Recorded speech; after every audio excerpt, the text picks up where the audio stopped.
ఈ అనంతమైన విశ్వంలో మన ప్రయాణం ఎక్కడ మొదలైంది? అసలు మనం ఎందుకు పుట్టాం?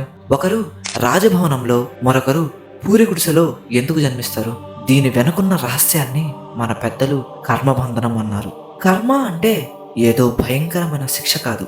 అది మనం చేసే ప్రతి పనికి లభించే ప్రతిఫలం. మనం ఈ భూమి మీదకు వట్టి చేతులతో వస్తామని అంటారు, కానీ అది నిజం కాదు. మనం వచ్చేటప్పుడు మన వెంట ఒక పెద్ద కర్మల మూటను మోసుకొస్తాం. ఆ మూటలో మనం గత జన్మల్లో చేసిన పుణ్యాలు, పాపాలు, తీరని కోరికలు అన్నీ ఉంటాయి. ఆ మూటనే ఆధ్యాత్మిక పరిభాషలో సంచిత కర్మ అంటారు. ఇది ఒక పెద్ద గోడౌన్ లాంటిది.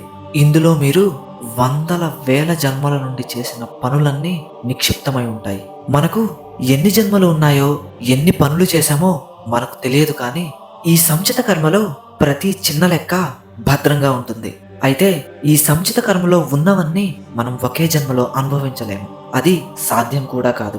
అందుకే ప్రకృతి ఆ పెద్ద మూటలో నుండి కొంత భాగాన్ని మాత్రమే తీసి ఈ ప్రస్తుత జన్మలో మనం అనుభవించడానికి ఇస్తుంది. దీనినే ప్రారబ్ధ కర్మ అంటారు.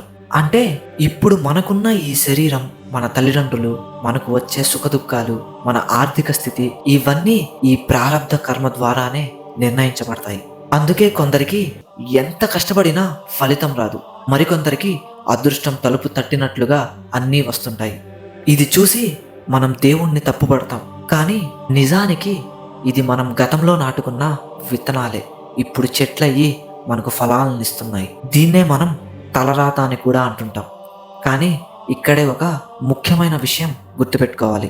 తలరాత రాసింది ఎవరో కాదు, మనమే మన పనుల ద్వారా రాసుకున్నాం. ఈ ప్రయాణం ఇక్కడితో ఆగిపోదు. మనం ఈ ప్రారబ్ధ కర్మను అనుభవిస్తూనే ప్రస్తుతం కొన్ని పనులు చేస్తుంటాం. అంటే ఈరోజు మనం చేసే కొత్త పనులు, మనం ఆలోచించే కొత్త ఆలోచనలు, ఇవన్నీ ఆగామి కర్మ కిందకు వస్తాయి. ఇవి భవిష్యత్తులో మన సంచిత కర్మకు యాడ్ అవుతాయి. అంటే మనం ఒకవైపు పాత అప్పులు తీర్చుకుంటూనే మరోవైపు కొత్త అప్పులు చేస్తున్నాం అన్నమాట. ఇలా ఒకదాని తర్వాత ఒకటి కర్మలు చేరుతూనే ఉంటాయి. కాబట్టి మనిషి జన్మ మరణ చక్రంలో చిక్కుకుపోతున్నాడు. ఒక శరీరం వదిలేసిన ఆ కర్మల మూట ఆత్మను వదలదు. అది మళ్ళీ ఒక కొత్త శరీరాన్ని వెతుక్కునేలా చేస్తుంది. ఈ చక్రం నుండి బయటపడడం ఎలా అనేది తెలియాలంటే మొదట మనలో ఉన్న వాసనల గురించి తెలియాలి. వాసనలు అంటే మనం బయట చూసే సుగంధ ద్రవ్యాల వాసన కాదు. ఒక పనిని మనం పదే పదే చేసినప్పుడు అది మన మనస్సు మీద ఒక లోతైన ముద్ర వేస్తుంది.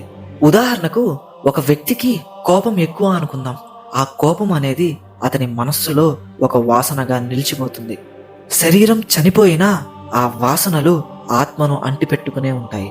అందుకే ఒకే ఇంట్లో పుట్టిన ఇద్దరు పిల్లల ప్రవర్తన వేరువేరుగా ఉంటుంది. ఒకరికి సంగీతం అంటే ఇష్టం ఉండవచ్చు, మరొకరికి కోపం ఎక్కువగా ఉండవచ్చు. ఇవన్నీ గత జన్మల నుండి మోసుకొచ్చిన వాసనలే. ఈ వాసనలే మనల్ని మళ్ళీ పుట్టేలా చేస్తాయి. మనలో ఉన్న తీరని కోరికలు, ద్వేషాలు, అనుబంధాలే మనల్ని ఈ సంసార సాగరంలో బంధించి ఉంచుతాయి. మరి ఈ బంధనం నుండి విముక్తి లేదా అంటే తప్పకుండా ఉంది. మన కర్మలను మనం మార్చుకోలేకపోయినా వాటిని అనుభవించే విధానాన్ని మార్చుకోవచ్చు. ఒక పెద్ద వర్షం పడుతున్నప్పుడు మనం వర్షాన్ని ఆపలేము, కానీ ఒక గొడుగును పట్టుకొని తడవకుండా ఎలా ఉండగలమో అలాగే జ్ఞానం అనే గొడుగుతో కర్మఫలాల నుండి తప్పించుకోవచ్చు. మనం చేసే ప్రతి పనిని నేనే చేస్తున్నాను అనే అహంకారం లేకుండా భగవంతుడికి అర్పణగా చేసినప్పుడు కొత్త కర్మలు మనకు అంటుకోవు. దీనినే నిష్కర్మ అంటారు. అలాగే మనం ఇతరుల పట్ల దయతో, ప్రేమతో ఉంటూ ఎవరికి హాని చేయకుండా జీవిస్తే మన ఆగామి కర్మ పుణ్యమయంగా మారుతుంది. ముఖ్యంగా ఈ జన్మలో మనం చేసే ధ్యానం, సేవ, మంచి పనులు మన పాత కర్మల ప్రభావాన్ని తగ్గించగలవు. జ్ఞానం అనే నిప్పు మన కర్మలనే కట్టెలను బూడిద చేయగలవు. ఎప్పుడైతే మనం నేను ఈ శరీరం కాదు, నేను కేవలం ఒక సాక్షిని అని తెలుసుకుంటామో అప్పుడు కర్మబంధనాలు వాటంతట అవే సడలిపోతాయి. ఈ కొద్ది సమయ ప్రయాణంలో మనం తెలుసుకున్నది ఒక్కటే, మన జీవితానికి మనమే బాధ్యులం. ఈ రోజు మనం పడుతున్న కష్టం మన గత ఫలితం అయితే రేపు మనం పొందబోయే సుఖం ఈ రోజు మనం చేసే మంచి పని మీద ఆధారపడి ఉంటుంది. కాబట్టి గతాన్ని తలుచుకొని బాధపడకుండా వర్తమానంలో మంచి విత్తనాలు నాటుదాం.